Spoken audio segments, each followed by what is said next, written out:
Hello friends, welcome to my YouTube channel exam tricks master. तो आज हम next class करेंगे। इसके पहले मैंने 2 क्लास ऑलरेडी पॉलिटी का ले चुकी हूँ। जिसने नहीं देखा है वह उस क्लास को देख करके अगर इसको देखेगा तो उसे ज़्यादा फायदा होगा। तो आज की क्लास में हम लोग पढ़ेंगे preamble of the constitution.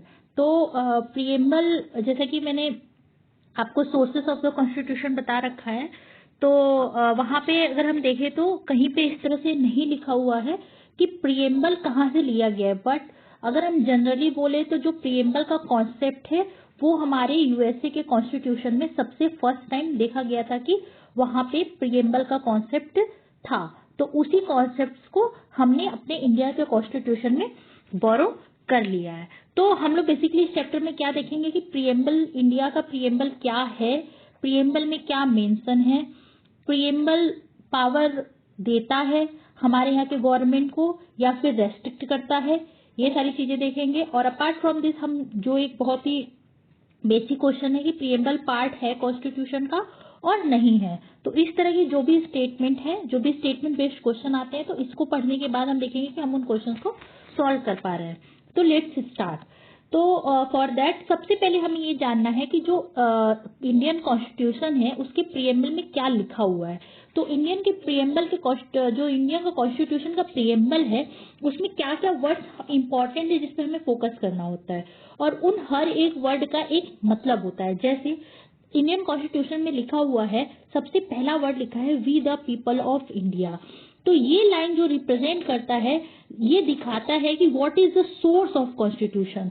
Source of constitution है या source of power of the constitution जो है वो हम लोग हैं, यानी पीपल ऑफ इंडिया है। तो ये हमें बताता है सोर्स ऑफ इंडियन कॉन्स्टिट्यूशन। तो we the people of India is the source of constitution having solemnly resolved to constitute India into किस में sovereign, socialist, secular, democratic and Republic. तो जो ये वर्ड है ना, सोशलिस्ट, सेक्युलर, डेमोक्रेटिक, रिपब्लिक, ये word बहुत ही मायने रखता है। क्यों? क्योंकि ये हमें दिखाता है कि जो उस टाइम पे हमारे कॉन्स्टिट्यूएंट असेंबली के मेंबर थे वो इंडिया को इन फ्यूचर किस रूप में देखना चाहते थे। तो वो इंडिया को सॉवरेन देखना चाहते थे, डेमोक्रेटिक देखना चाहते थे, रिपब्लिक देखना चाहते थे। मैंने सोशलिस्ट और सेक्युलर क्यों नहीं बोला? वो देखना तो चाहते थे सोशलिस्ट और सेक्युलर, जो कि हमारे डिफरेंट आर्टिकल से दिखता है। लाइक जो हमारे 25 से लेके जब हम 28 तक के आर्टिकल देखते हैं तो वहां से हमें सेक्युलर का कॉन्सेप्ट पता चल जाता है। सोशलिस्ट का हम बात करें तो अपने डीपीएसपी को अगर हम देखते हैं तो उससे ये पता चल जाता है कि दे वांट कि इंडिया का सोसाइटी एक सोशलिस्ट सोसाइटी हो। बट ये वर्ड सोशलिस्ट और सेक्युलर जो है ये हमारा 42nd अमेंडमेंट एक्ट से ऐड किया गया है। तो बस, लेकिन हाँ, हमें ये पता होना चाहिए कि ये वर्ड हमारे प्रीएम्बल में मेंशन है। तो इसको याद करने के लिए एसएसडी होता है, राइट। तो एसएसडी है हमारा, एसएसडी कार्ड होता है। तो आप याद रख लीजिए प्रीएम्बल में एसएसडी होता है, यानी सॉवरेन, सोशलिस्ट, और एक आप यहाँ पे एसएसडी याद रखिए। तो उसमें आप याद रखिएगा कि इसमें 3 एस है, 3 वर्ड का है एसएसडी, तो इसलिए एस आपके 3 बार आएगा। तो socialist, sovereign, socialist, secular, democratic, तो एसएसडी आर, ठीक है। तो एसएसडी आर ऐसे याद रख लीजिए तो आप कभी नहीं भूलेंगे। तो एसडीआर, तो यहाँ पे republic, and to secure to all its citizen. और हमारा ऑब्जेक्टिव क्या था? ऑब्जेक्टिव था जस्टिस। प्रीएम्बल में हमारी किस तरह के ऑब्जेक्टिव मेंशन है? जस्टिस। किस किस टाइप का justice? Social, economic and political justice. After that liberty, liberty of what? Liberty of thought, liberty of expression, belief, faith and worship. तो एक बार ये क्वेश्चन पूछ चुका है कि liberty of faith and worship has been mention in preamble of the constitution. तो ये है, तो ये हर एक वर्ड यहाँ पे मैटर करता है। तो प्रीएम्बल आपको एज इट इज याद होना चाहिए, राइट। उसके बाद अगर हम बात करें तो उसके बाद हमारा नेक्स्ट जो वर्ड मेंशन है that is equality. Equality of what?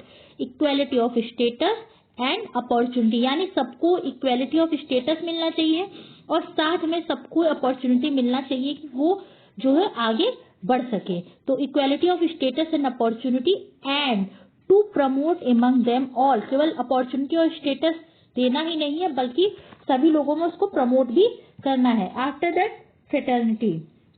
तो फ्रेटर्निटी होता क्या है? Brotherhood that assure the dignity of individual and unity and integrity of nation. तो जब आप फ्रेटर्निटी रखते हो तो वो इंश्योर क्या करता है?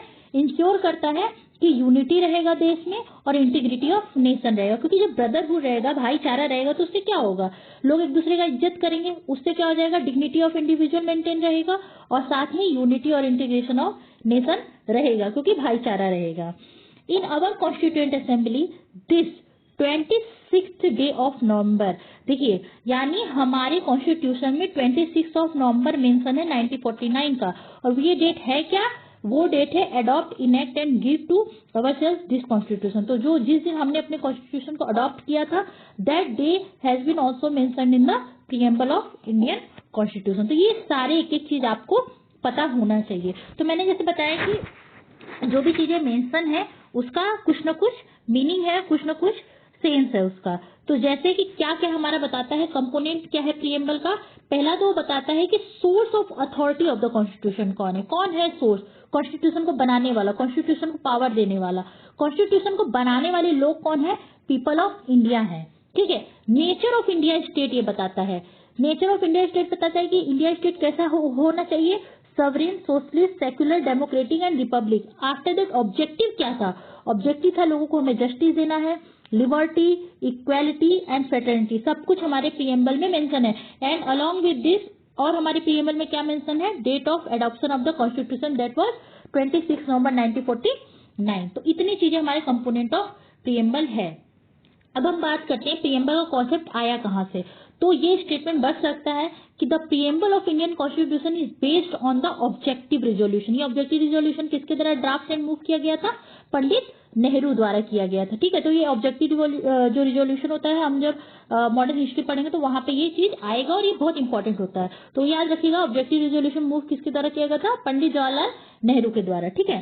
तो ये जो है आपका objective resolution draft and move किया गया था, वही जो है आज के टाइम में हमारा प्रीएम्बल के रूप में बदल गया है and adopted by the constituent assembly. तो ये पूछ सकता है कि जो आज का प्रीएम्बल है क्या वो ऑब्जेक्टिव रिजोल्यूशन का ही एक कॉपी है, तो yes, it was a copy of objective resolution. It has been amended only once. देखिए ये बहुत इंपॉर्टेंट स्टेटमेंट है, अभी तक में हमारा कॉन्स्टिट्यूशन तो बहुत बार अमेंड हो चुका है, 100+ टाइम अमेंड हो चुका है, बट अभी तक एज सो फॉर हमारा जो प्रीएम्बल है वो केवल एक बार अमेंड हुआ है, that was 42nd amendment act 1976, जिसमें कि हमने आपको बताया था 3 वर्ड ऐड हुए थे, सोशलिस्ट, सेक्युलर और इंटीग्रिटी। तो फ्रेटर्निटी से केवल काम नहीं चल रहा था, तो इसके लिए क्या वर्ड ऐड किया गया, इंटीग्रिटी वर्ड को भी ऐड किया गया। जैसे आप यहाँ पे देखते हैं तो ये हाईलाइटेड नहीं है, but it should be highlighted. तो यहाँ पे इंटीग्रिटी यहाँ पे हाईलाइटेड होना चाहिए था, ठीक है। तो ये 2 वर्ड आपके, ये वर्ड एंड ये वर्ड आपके 42nd कॉन्स्टिट्यूशनल अमेंडमेंट एक्ट से ऐड हुआ है। And after that it contains the grand and noble vision. मैंने आपको बताया, ये बताता है विजन कि कैसा वो लोग इंडिया को बनाना चाह रहे हैं, ये इसको स्पेसिफाई करता है अपना preamble of constitution. Noble vision of constituent assembly and reflect the dreams and aspiration of the founding father of the constitution. तो ये स्टेटमेंट पे भी क्वेश्चन आ चुका है कि क्या जो हमारा जो प्रीएम्बल है, क्या वो विजन हमारा, वो कॉन्स्टिट्यूएंट असेंबली जो लोग बैठे हुए थे उनका वो विजन बताता है, यस बिल्कुल बताता है, ठीक है। कि उनका विजन था कि इंडिया कैसा बने, इंडिया सवरेन बने, सेकुलर बने, फ्रेटर्निटी हो, इंटीग्रिटी हो। तो ये that was the vision of constituent member of constituent assembly, जो कि हमें अपने प्रीएम्बल में देखने को मिलता है। अब देखिए ये बहुत ही इंपॉर्टेंट स्टेटमेंट है कि जो प्रीएम्बल है वो ना ही सोर्स का, ना ही पावर का सोर्स है, और ना ही वो रिस्ट्रेन करता है, प्रोहिबिट करता है पावर ऑफ एनी लेजिस्लेचर। यानी ना ही वो सोर्स है पावर देने का, ना ही वो पावर को रोक सकता है अपने जो भी इसमें कंटेंट है उसके बेसिस पे। तो ऐसा नहीं है कि इसने बोल दिया है कि हमें सेक्युलर बनाना है कंट्री का, मतलब रिस्पॉन्सिबिलिटी है, सेक्युलर होना चाहिए कंट्री, तो इसके दम पे लोग पावर यूज करने लगे और उसके बेसिस पे कह दे कि प्रीएम्बल में ऐसा लिखा है इसलिए मुझे पावर है कि मैं देश को सेक्युलर बनाऊंगा। No, that doesn't give the power to anyone to make any law on the basis of concept mention in the preamble. तो ये आपको पता होना चाहिए कि ये सोर्स भी नहीं है और साथ में रोकता भी नहीं है, ठीक है। और ये नॉन जस्टिसिएबल है। वैसे तो हमारे बहुत सारे पार्ट है कॉन्स्टिट्यूशन में जो नॉन जस्टिसिएबल है, फंडामेंटल राइट हमारा जस्टिसिएबल है, और ये non enforceable in any court of law है, ठीक है। तो मतलब इसको यूज किया जाता है for taking any judgment, but it is not enforceable. It was enacted by the constituent assembly after the rest of constitution was already enacted. क्यों? ताकि इसका जो सींग है या कंफॉर्मिटी है विद द कॉन्स्टिट्यूशन मेंटेन रहे, इसलिए इसको क्या किया गया था, सबसे लास्ट में इनेक्ट किया गया था, जब हमारा पूरा कॉन्स्टिट्यूशन इनेक्ट हो चुका था। We the people of India emphasize that the constitution is made by and for the Indian people, ठीक है। तो we the people of India statement इस चीज को इम्फेसाइज करता है। It emphasize the concept of popular sovereignty, ठीक है। तो ये चीज आपको थोड़ा थोड़ा पता होना चाहिए। अब बात करते हैं सिग्निफिकेंस ऑफ प्रीएम्बल। तो ये जनरली आपके मेंस के लिए इंपॉर्टेंट होता है। तो कुछ लोग क्या कह देते हैं, अपने डिफरेंट डिफरेंट स्कॉलर्स हैं, उनका डिफरेंट डिफरेंट कॉन्सेप्ट है कि what is the preamble of constitution. तो एन ए पालकी वाला है, उन्होंने कहा है कि preamble is the identity card of our constitution. क्यों? क्योंकि किसी आइडेंटिटी कार्ड देख करके हमें पता चल जाता है कि भाई ये बंदा क्या है, कहाँ रहता है, क्या करता है, ये किस तरह के एरिया में रहता है, इसका रिलीजन क्या है, इसका कास्ट क्या है। तो सिमिलरली अगर हमारे प्रीएम्बल को देखा जाए तो हमारे कॉन्स्टिट्यूशन के बारे में एक आइडिया हमें लग जाता है। That's why it is known as the identity card of our constitution, ठीक है।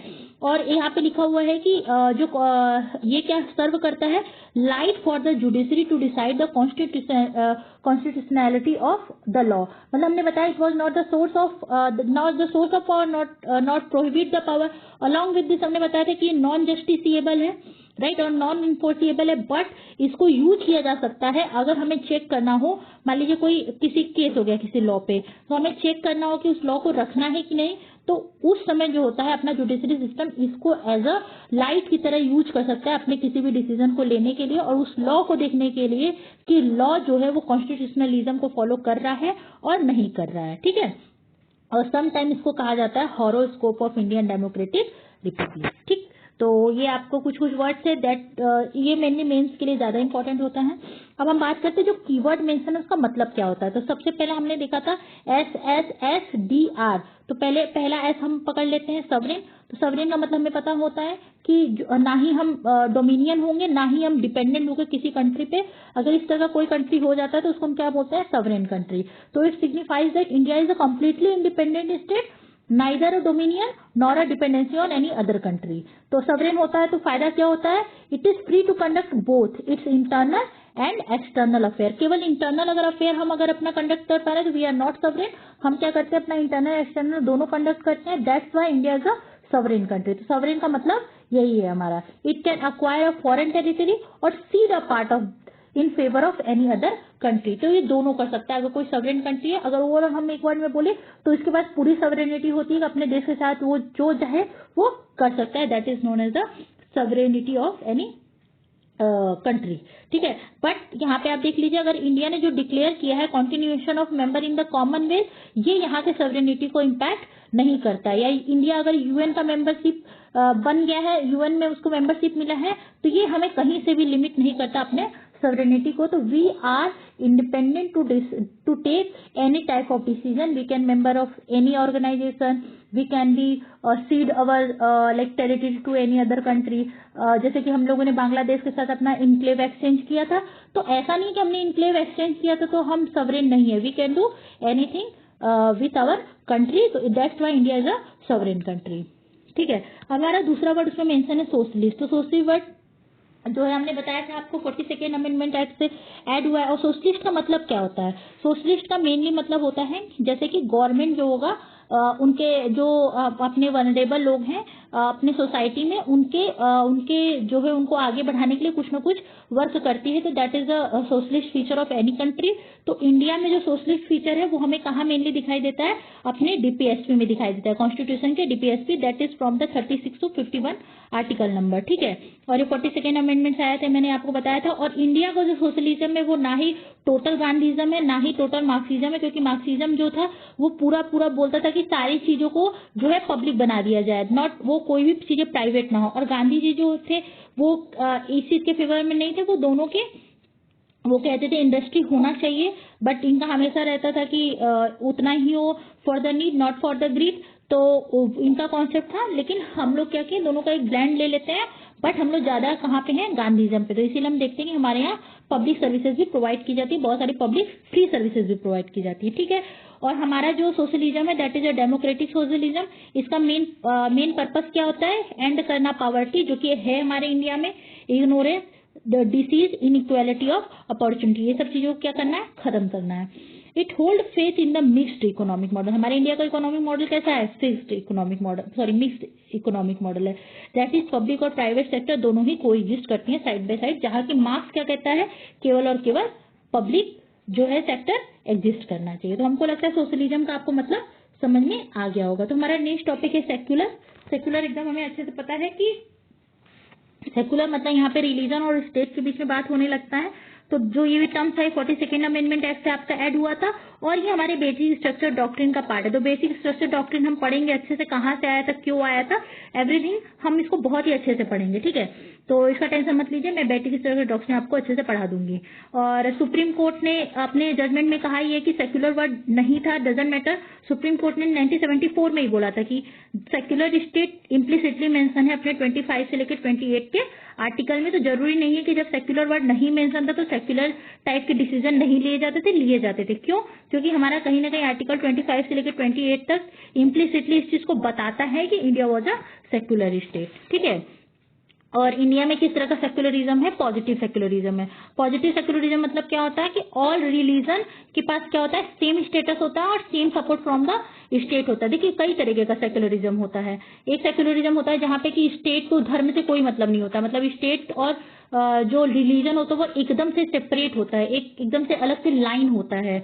तो वो इंडिया में ऐसा नहीं है। और समटाइम ऐसा होता है कि स्टेट का ही एक रिलीजन होता है, उसके अलावा कोई और रिलीजन नहीं फॉलो हो सकता है। तो इस तरह का जो होता है, इस तरह का इंडिया में नहीं फॉलो होता है। इंडिया में जो सेक्युलरिज्म है पॉजिटिव सेक्युलरिज्म है, मतलब सारे रिलीजन यहाँ पे सर्वाइव कर सकते हैं और सारे रिलीजन को एक इक्वल स्टेटस दिया गया, एक सेम स्टेटस दिया गया और स्टेट से सबको एक तरीके से सपोर्ट मिलता है, ठीक है। अब हम नेक्स्ट वर्ड का बात करें तो next word is a democratic. Democratic word का मतलब पता है, जैसे we are the democratic country, तो इम्प्लाइज क्या होता है? Popular sovereignty. तो अगर कभी बोले कि डेमोक्रेटिक का मतलब होता है पॉपुलर सॉवरेनिटी, तो यस, क्यों? क्योंकि डेमोक्रेसी होता है तो लोग क्या करते हैं? जो लोग होते हैं वो सॉवरेन होते हैं। क्यों? क्योंकि वो अपने उनके पास राइट होता है, इलेक्शन में पार्टिसिपेट करते हैं, यूनिवर्सल रेजिडेंट फ्रेंचाइज होता है इंडिया में, तो उससे क्या होता है? लोगों का खुद का सॉवरेनिटी होता है। तो that's why democratic implies the doctrine of popular sovereignty और possesses the supreme power to the people.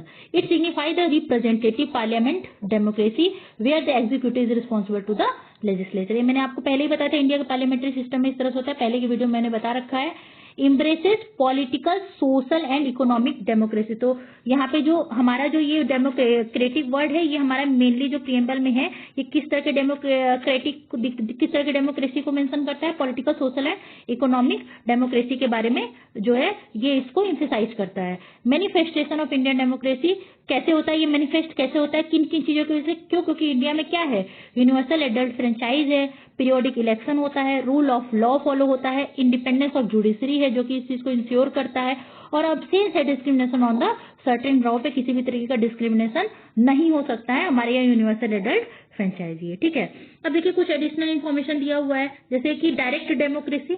India में तो डायरेक्ट डेमोक्रेसी नहीं है, हमारे यहाँ इनडायरेक्ट डेमोक्रेसी है। दैट मीन्स कि हम कहीं ना कहीं अपने रिप्रेजेंटेटिव को चुन करके लाते हैं और वो कहीं ना कहीं हमारे बिहाफ में डिसीजन लेते हैं। हमारे यहाँ रिप्रेजेंटेटिव डेमोक्रेसी है, राइट।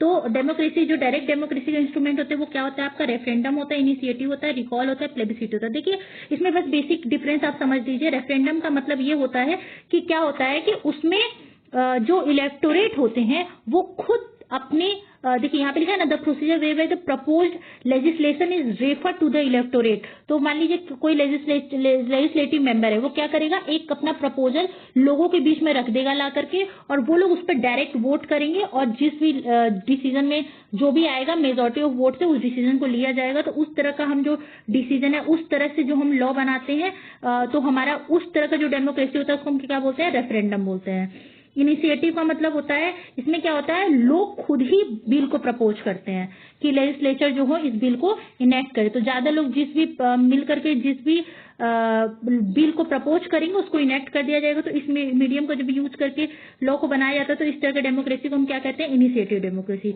रिकॉल डेमोक्रेसी समटाइम हमारे यहाँ पंचायत में यूज होता है, कहीं कहीं पे किसी किसी स्टेट में इसमें क्या होता है, वोटर्स अगर चाहे तो अपने रिप्रेजेंटेटिव को जो है ऑफिसर्स को वो वहां से रिमूव कर सकते हैं before the expiry of term. तो इस चीज को हम क्या कहते हैं, अगर इस तरह का लोगों के पास अथॉरिटी आ जाए तो इसको हम क्या बोलते हैं, डायरेक्ट डेमोक्रेसी के अंदर रखते हैं, और इस मेथड को क्या बोलते हैं, रिकॉल। तो ये हमारे यहाँ कुछ पंचायत में यूज होता है, मेनली ये पाया गया है कि ये राजस्थान के पंचायत में यूज किया गया है। प्लेबिसिट क्या होता है, it is the same way as referendum, बस इसमें क्या होता है, इसमें ओपिनियन लिया जाता है लोगों का, ठीक है, ओपिनियन लिया जाता है और उस ओपिनियन के बेसिस पे डिसीजन लिया जाता है। तो प्लेबिसिट वर्ड आप जनरली सुनेंगे जब टेरिटोरियल डिस्प्यूट को रिजॉल्व करना होता है, तो वहां पे लोगों से ओपिनियन मांगा जाता है via the medium of plebiscite, ठीक है। तो ये चीजें मैंने कुछ वर्ड बता दिया, अब बाकी उसमें और भी वर्ड्स मेंशन है तो उसको हम देख लेते हैं फटाफट। तो नेक्स्ट वर्ड है रिपब्लिक। तो रिपब्लिक तो ऐसा वर्ड है, मतलब रिपब्लिक है इंडिया में, दैट्स वाई द पीपल जो है सवरेन है। तो रिपब्लिक का मतलब होता है it vest the political sovereignty to the people. ये क्या करता है, लोगों को सवरेन बनाता है। रिपब्लिक है, देखो कि रिपब्लिक है तो any one can participate in any public office, right. तो देखिए ये लिखा होगा, it means absence of any privilege class, कोई भी यहाँ पे इलेक्शन लड़ सकता है, any one can participate in the election. तो सभी पब्लिक ऑफिसेस ओपन है, and all the public office are open to all without any discrimination, ठीक है। टू कैटेगरी होता है जनरली, मोनार्की और रिपब्लिक। इंडिया में क्या है, रिपब्लिक, और ब्रिटेन में हमें क्या देखने को मिलता है, मोनार्की सिस्टम देखने को मिलता है। इंडियन रिपब्लिक हमें कैसे इंश्योर होता है, जैसे हेड ऑफ स्टेट जो प्रेसिडेंट है ना, वो भी कहीं ना कहीं इनडायरेक्टली इलेक्टेड होते हैं, नॉमिनेटेड नहीं होते हैं, as like in the Britain, ठीक है। आर्टिकल 54, 55 ये भी इंश्योर करता है कि हमारी रिपब्लिक जो हो वो रिपब्लिक जो फीचर्स है ऑफ द इंडियन कॉन्स्टिट्यूशन उसको इंश्योर किया जा सके by the method of election of president, that is article 54 and 55। अब नेक्स्ट वर्ड हमारा आता है जस्टिस। तो justice, which type of justice, तो हमने यहाँ पे देखा था कि कौन कौन सा जस्टिस मिलना चाहिए। तो जस्टिस में हमारा था political, economical, sorry social, political and economical. तो हमें उस तरह का जस्टिस लोगों को देना है। तो जस्टिस में देखेंगे तो ये हमारा जस्टिस मैंने पहले ही बताया था कि रसिया वाले क्या बोलते हैं कि आप ड्यूटीज करो, हम आपको जस्टिस देंगे। तो हमारा जस्टिस जो है इंस्पायर्ड कहाँ से है, रशियन रिवॉल्यूशन 1970 से इंस्पायर्ड है, ठीक है। एम्ब्रेसेस द डिस्ट्रीब्यूटिव जस्टिस, ठीक है, include the social and economic justice and political justice. Social justice क्या होता है, सोशल जस्टिस मतलब होता है कि equal treatment to all citizens without any social distinction between the caste, colour, race, religion. अगर जो भी सोसाइटी में लोग हैं आप उसको इक्वल ट्रीटमेंट दे रहे हो, किसी भी बेसिस पे उनके में डिस्क्रिमिनेशन नहीं कर रहे हो, उनका अलग कास्ट है, उनका अलग कलर है। अगर ऐसा नहीं है किसी सोसाइटी में तो हम क्या कहेंगे, सोसाइटी में सोशल जस्टिस जो है वो सर्व हो रहा है। अब्सेंस होता है किसी भी privilege to any particular section, मान लीजिए कोई ऊपर कास्ट को एक्स्ट्रा प्रिविलेज दे रहा है अगर गवर्नमेंट द्वारा, तो वो क्या कहलाएगा, वहां पे सोशल जस्टिस नहीं है। Improvement in the condition of backward classes and women, और वहां पे जो भी वल्नरेबल सेक्शन है उनके कंडीशन को इम्प्रूव करने के लिए ध्यान दिया जाता है। अब बात करते हैं इकोनॉमिक जस्टिस। तो इकोनॉमिक जस्टिस मतलब क्या होता है, non discrimination between the people based on their economic factor. पता चले अमीर लोगों को ज्यादा प्रिविलेज मिल रहा है, गरीब लोगों को प्रिविलेज नहीं मिल रहा है, तो that is not the economic justice. But India में इकोनॉमिक जस्टिस डीपीएसपी के माध्यम से या फिर अदर फंडामेंटल राइट जो होता है, ये सारी चीजें हमें क्या करती हैं, हमारी इकोनॉमिक जस्टिस को इंश्योर करता है। Elimination of inequalities in wealth, income and property. Political justice वही है हमारा एडल्ट फ्रेंचाइजी, और रिपब्लिक भी है और सबको इक्वल एक्सेस है कि वो इलेक्शन में पार्टिसिपेट कर सकता है। तो equal political right, equal access to political offices, equal voice of the government to all the citizen, ठीक है। नेक्स्ट वर्ड था हमारा लिबर्टी। तो मैंने आपको बताया था liberty of thought, expression, belief और फेथ एंड वर्शिप। तो provide for ideal like liberty, equality and fraternity inspired by the French revolution. ये तो मैंने आपको बता रखा है, सोर्सेस ऑफ इंडियन कॉन्स्टिट्यूशन। अगर आपने नहीं देखा तो हमारा वो पहला क्लास को देख लीजिए, आपको वहां से सारी चीजें याद हो जाएंगी। अब्सेंस ऑफ रिस्ट्रेन, लिबर्टी मतलब होता है क्या है कि आपके ऊपर रिस्ट्रेंस, आपके एक्टिविटीज में किसी भी तरह का रिस्ट्रेंस ना हो। बट लिबर्टी का मतलब ये नहीं है कि एकदम ओपन आपको लिमिटलेस छोड़ दिया जाए, विथ सर्टेन लिमिटेशन होता है, ठीक है। लिबर्टी मतलब तो इंडिविजुअल के एब्सेंस ऑफ रिस्ट्रेन, ये एक वर्ड है जो कि 2019 के प्री के क्वेश्चन में आ चुका है। और किस चीज का लिबर्टी होता है, प्रोवाइडिंग द अपॉर्चुनिटीज। लिबर्टी होने से होता क्या है, ये अपॉर्चुनिटीज प्रोवाइड करता है for which thing, for development of individual personality. Preamble secure the liberty of thought, expression, belief, faith and worship. ये लाइन बहुत इंपॉर्टेंट, ये आ चुका है एंड रिपीट हो भी सकता है। लिबर्टी डज नॉट मीन, ये जो मैंने आपको बताया कि licence to do what one like need to be enjoyed within the limitation mentioned in the constitution. तो ये विद इन द लिमिटेशन होना चाहिए। लिबर्टी डजंट मैटर कि आपको ओपन लाइसेंस मिल गया आप कुछ भी करिए, नॉट लाइक दैट, ठीक है। Liberty is insured in the preamble and the fundamental right not absolute but the qualified. Qualified यहाँ पे मतलब है कि ये आपको कभी ना कभी आपसे लिबर्टी लिया भी जा सकता है इन सर्टेन केसेस। मान लीजिए कोई इमरजेंसी लगा हुआ है, कुछ भी इस तरह से है, फॉरेन टेंशन है, टेररिस्ट अटैक है, तो आपकी लिबर्टी को कर्टेल किया जा सकता है। That's why it is not the absolute, it is qualified, ठीक है। तो देखिए दो तरीके का लिबर्टी होता है, पॉजिटिव लिबर्टी और निगेटिव लिबर्टी। देखिए पॉजिटिव लिबर्टी का सिंपल सा मतलब होता है कि आपको लिबर्टी तो है बट आपके साथ रिस्ट्रेन है ऑफ द सोसाइटी, या फिर ये बोलिए कि जो गवर्नमेंट है वो आपको आपके ऊपर लिमिट लगाती है, यानी आपके लिबर्टी को कर्टेल करने के लिए गवर्नमेंट का प्रेजेंस होता है, ठीक है। तो उसको हम बोलते हैं पॉजिटिव लिबर्टी। तो यही बोला है one can be free only in the society. तो पॉजिटिव लिबर्टी इस चीज को मानता है कि लोग अगर सोसाइटी में हैं तभी वो लिबर्टी को एंजॉय कर सकते हैं, और अगर सोसाइटी में है तो क्या होगा, उनके ऊपर कुछ ना कुछ रिस्ट्रेन होगा, उनके ऊपर कुछ ना कुछ कंट्रोल होगा, ताकि हर लोग एक दूसरे की लिबर्टी को इंश्योर कर सके। क्योंकि अगर लिबर्टी लोग अपने ही अंदाज में अगर करने लगेंगे तो वो दूसरे के कहीं ना कहीं लिबर्टी में इंटरफेरेंस होगा। तो दैट्स व्हाई यहाँ पे स्टेट का प्रेजेंस होता है पॉजिटिव लिबर्टी के कॉन्सेप्ट में। और निगेटिव लिबर्टी के कॉन्सेप्ट में क्या होता है, यहाँ पे गवर्नमेंट एकदम से एब्सेंट होता है और इसे नॉन इंटरफेरेंस कहते हैं, और इसमें किसी भी तरीके का कंडीशन सोसाइटी का नहीं होता है, इसमें अब्सेंस होता है बैरियर, कंस्ट्रेंट एंड ऑब्स्टिकल्स को। तो ये बस एक कॉन्सेप्ट है, बस इतना याद रखिए पॉजिटिव लिबर्टी में गवर्नमेंट प्रेजेंट होता है और वो आपके कहीं ना कहीं लिबर्टी को इंश्योर कराने के लिए सोसाइटी का होना बहुत जरूरी है। और इस तरह की जो लिबर्टी होते हैं वो एक सोसाइटी में ही इंश्योर किया जा सकता है। क्यों? क्योंकि अगर लोग सोसाइटी में होंगे तो चेक एंड बैलेंस होगा, तो इस तरह से सभी लोग अपना एंजॉय कर पाएंगे। बट निगेटिव लिबर्टी में एकदम से कोई भी इंटरफेरेंस नहीं होता है। तो ये डिफरेंस होता है आपके पॉजिटिव और निगेटिव लिबर्टी में। अब हम बात करते हैं व्हाट इज इक्वालिटी। इसमें मेंशन है तो the preamble secure equality of status and opportunity. तो ये दोनों चीजों का बात करता है। अगर इक्वालिटी है तो क्या होगा, absence of special privilege to any section of society होगा, है ना, अब्सेंस होगा स्पेशल प्रिविलेज का। Educate opportunity to all without any discrimination होगा, ठीक है। और ये सब चीजें हैं कि हमारा सिविक इक्वालिटी जो है, हमारे कुछ फंडामेंटल राइट जब हम पढ़ेंगे तो उसमें और ज्यादा क्लियर होगा, तो वहां पे हमारे मेंशन है। तो ये सब मैं उसी चैप्टर में कवर कर लूंगी। तो सिविक जो इक्वालिटी होता है हमारे 14, 15, 16, 17, 18 से इंश्योर होता है। पॉलिटिकल लिबर्टी की बात करें तो आर्टिकल 325 जो इलेक्शन वाले चैप्टर में चलेंगे तो वहां पे हम जो इसको कवर करेंगे। आर्टिकल 326 इकोनॉमिक इक्वालिटी तो मेनली डीपीएसपी के आर्टिकल से हमारे इंश्योर होते हैं। फ्रेटर्निटी का बात करें, एक वर्ड है हमारा फ्रेटर्निटी, दैट इज ब्रदरहुड, ठीक है। तो ये हमारा आप देखोगे तो फ्रेटर्निटी जो वर्ड है वो अगर आप फंडामेंटल ड्यूटीज पढ़ोगे तो उसमें आर्टिकल 51A में हमारे फ्रेटर्निटी के बारे में मेंशन है, वहां पे हम पढ़ेंगे, ठीक है।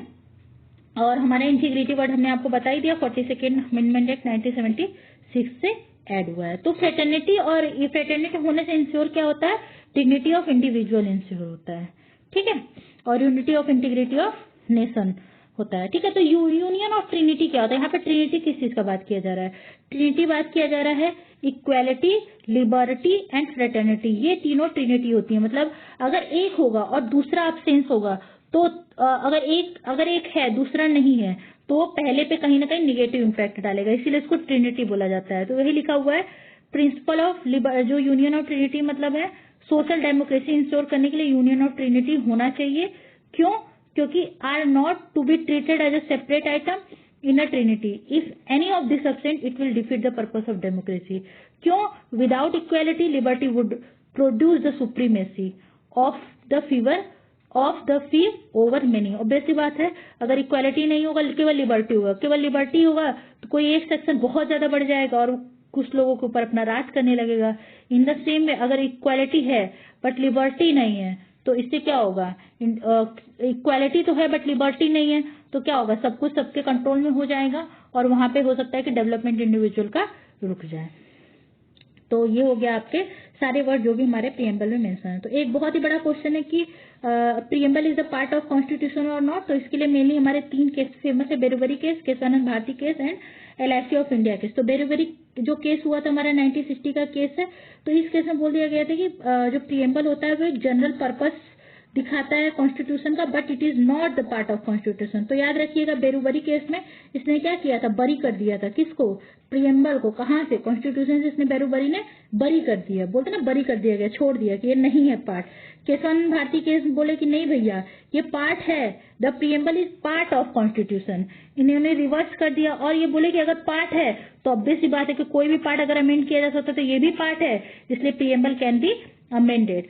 बट सब्जेक्ट यहाँ पे यहीं पे बेसिक स्ट्रक्चर का कॉन्सेप्ट आया था पहली बार कि ये जो है आपका प्रियम्बल पार्ट तो है कॉन्स्टिट्यूशन का, लेकिन जब भी इसको अमेंड किया जाएगा तो ये ध्यान में रखा जाए कि ये basic structure of the constitution को ना डिस्ट्रॉय करे। बेसिक स्ट्रक्चर ऑफ कॉन्स्टिट्यूशन कहीं भी मेंशन नहीं है कॉन्स्टिट्यूशन में, ये समय के साथ साथ ऐड होते चल रहा है, ठीक है।